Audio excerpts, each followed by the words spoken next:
Good morning. Thank you so much for joining us. My name is Darian Jones. I'm the Digital and Development Specialist at Care Partners. We're here today with a Hot Topic Live segment. A very special guest, Lisa Suarez from SarahCare Adult Day Care, is going to be joining us today. And she's going to be sharing with us how activities reduce the decline of memory loss.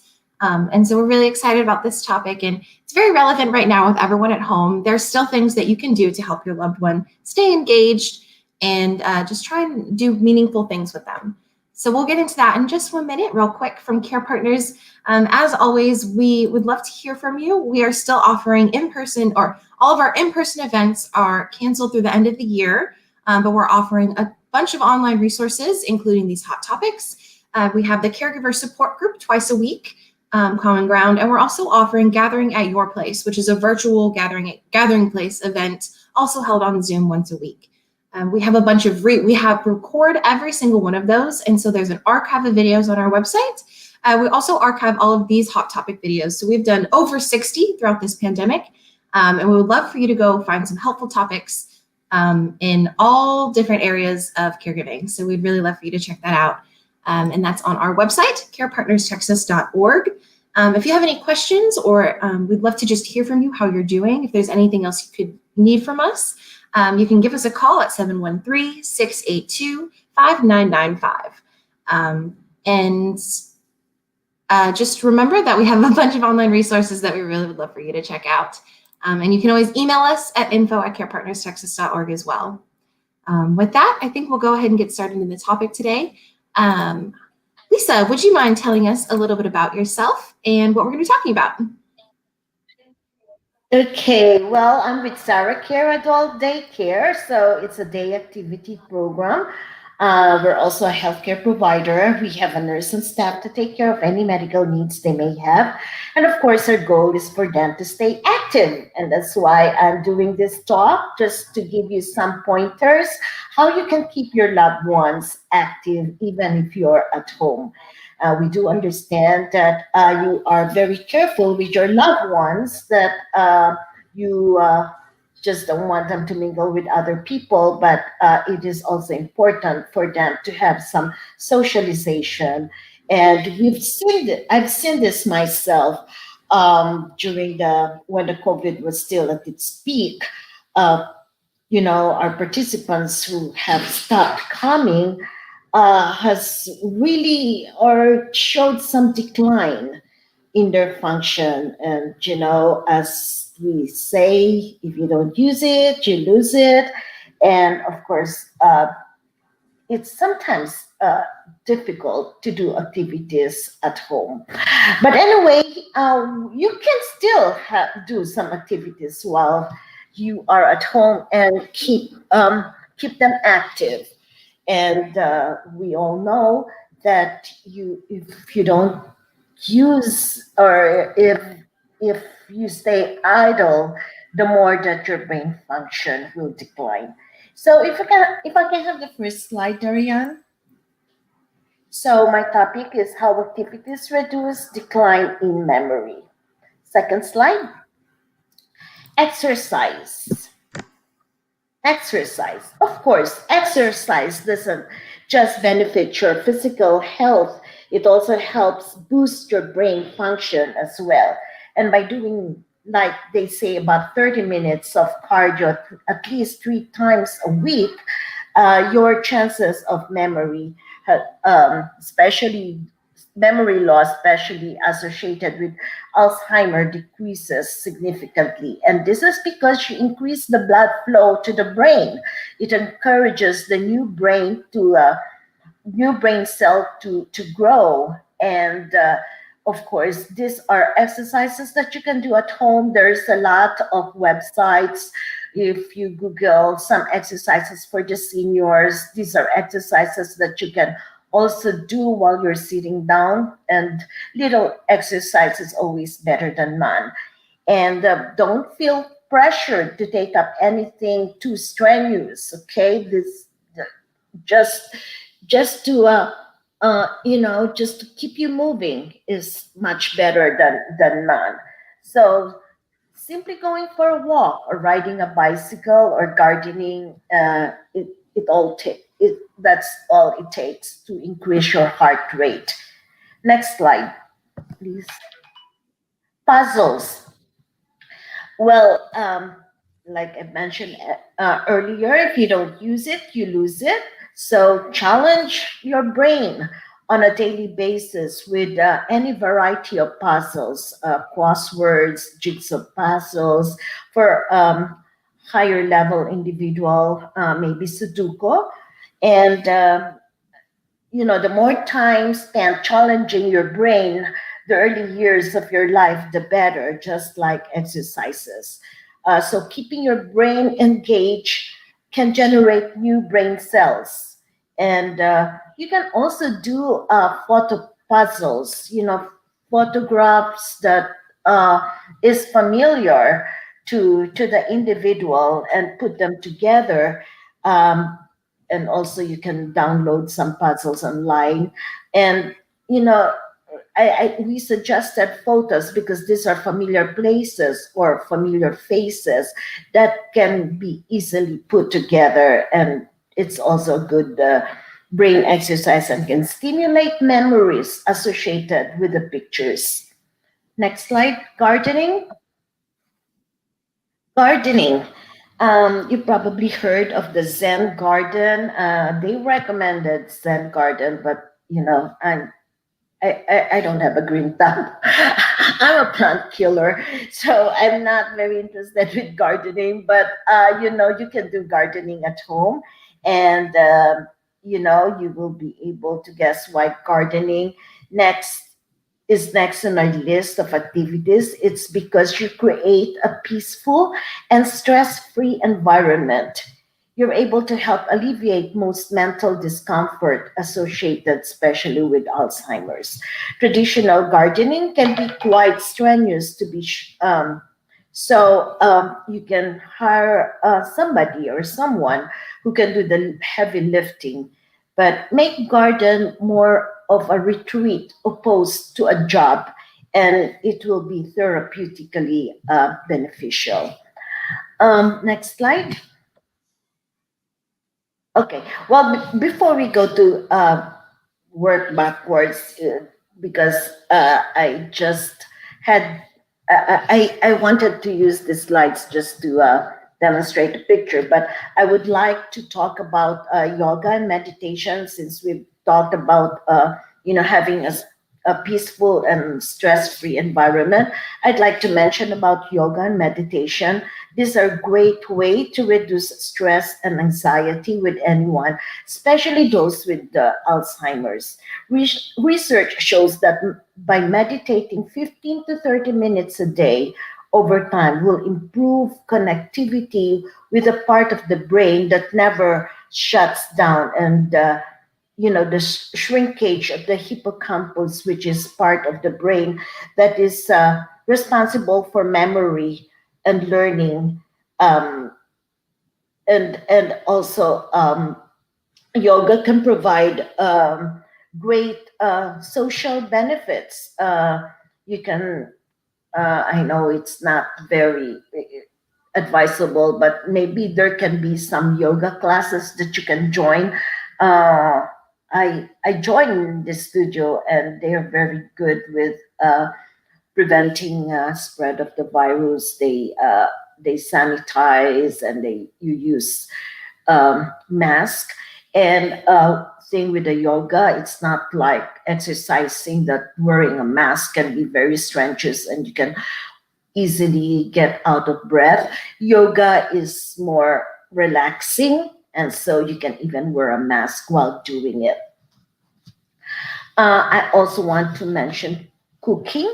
It improves brain function and can easily start in the kitchen. Um, they suggest that foods with high levels of omega-3 fatty acids are especially beneficial to brain health.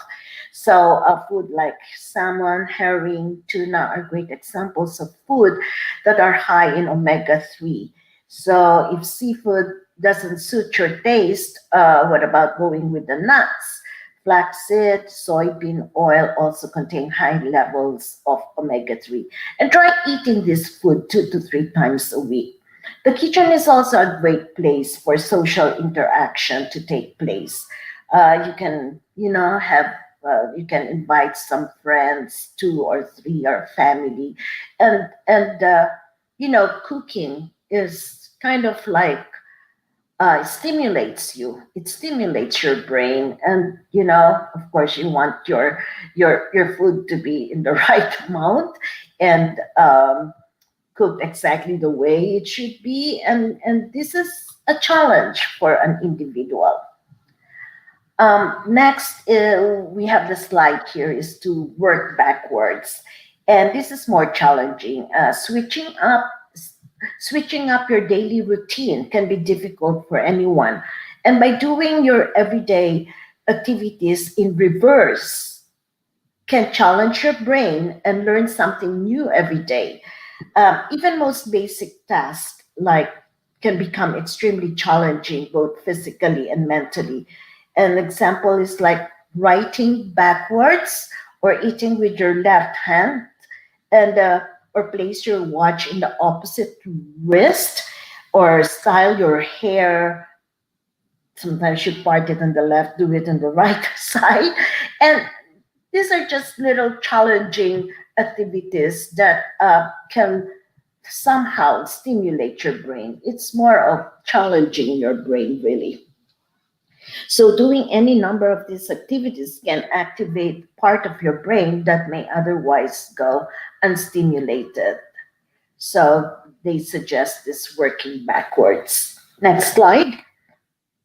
Playing cards, it is easiest to begin stimulating brain using games that the individual is already familiar. So trying to introduce a new game will rarely will just cause confusion. So simple card games like Go Fish, Memory are great testing for your cognitive abilities, because each game required you to remember and what cards or where specific cards were placed. So we usually do this here in our center. What we do, we draw some figures, let's say a cat or a dog or a house, and flip them and make them. You can put numbers. Of course, these are duplicated, and make them guess where is the other pair. And these are simple memory games, and you could even create your own game or memory with family portraits or pictures of familiar places. When your loved one um, or you and your loved one have traveled several times in few places, you can look at your album and recall, reminisce where this place was, and what you have done, and it's a good memory challenge. Next slide is socialize with others. Socialization. Belonging to a social group will help individuals feel less alone. So, with our technology now, we have Zoom meetings like this. This is very useful.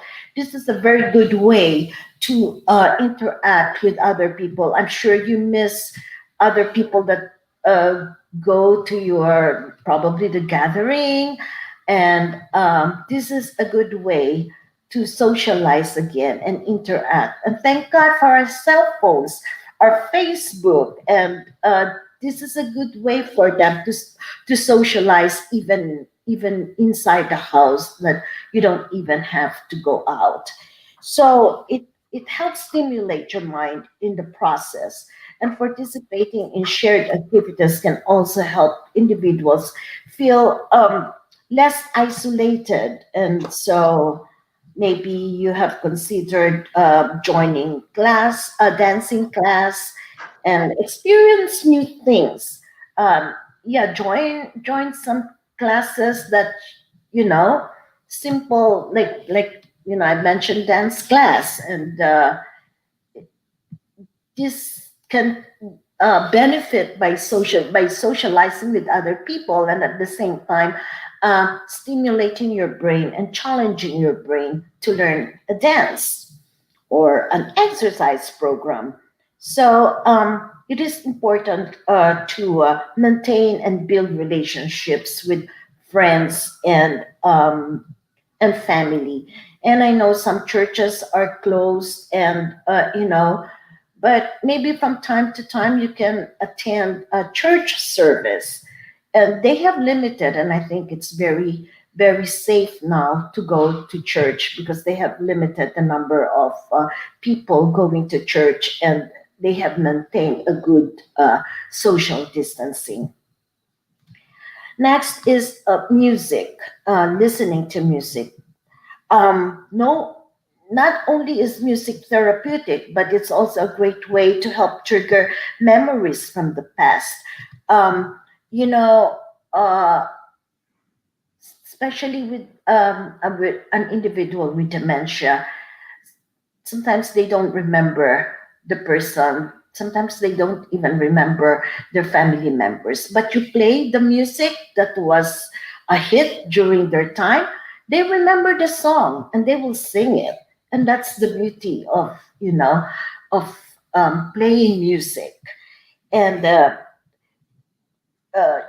like you said, playing music from individuals' younger years help spark memories from specific time or event. You can compile a playlist of songs especially during the early stage of Alzheimer's, and use it in the future when they are in the late stages, and you can see that they can recall the music and help the individual engage while performing specific tasks.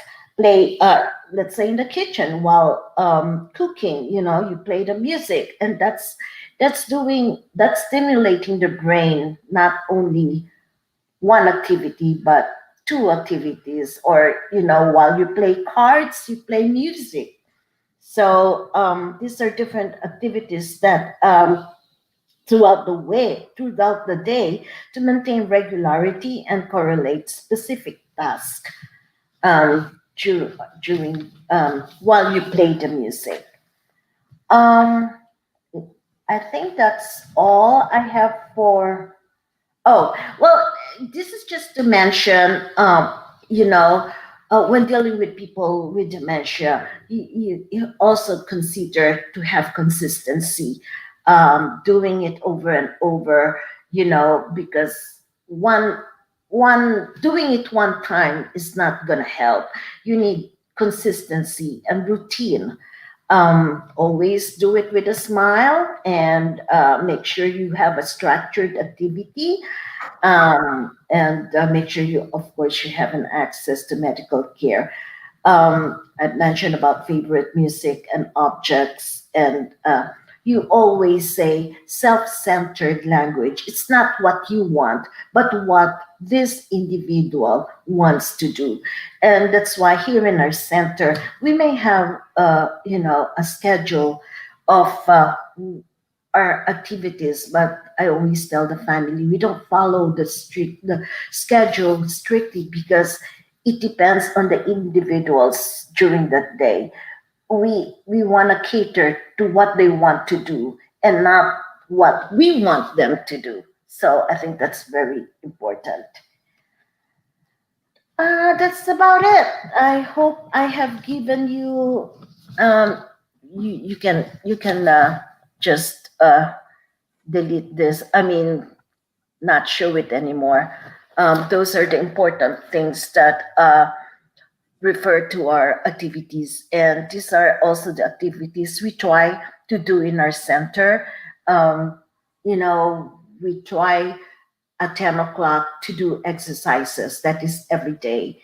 And like I said, simple exercises. We incorporate music, we incorporate games and card games and different stuff that can stimulate your brain. So, any question? I hope I was able to help you.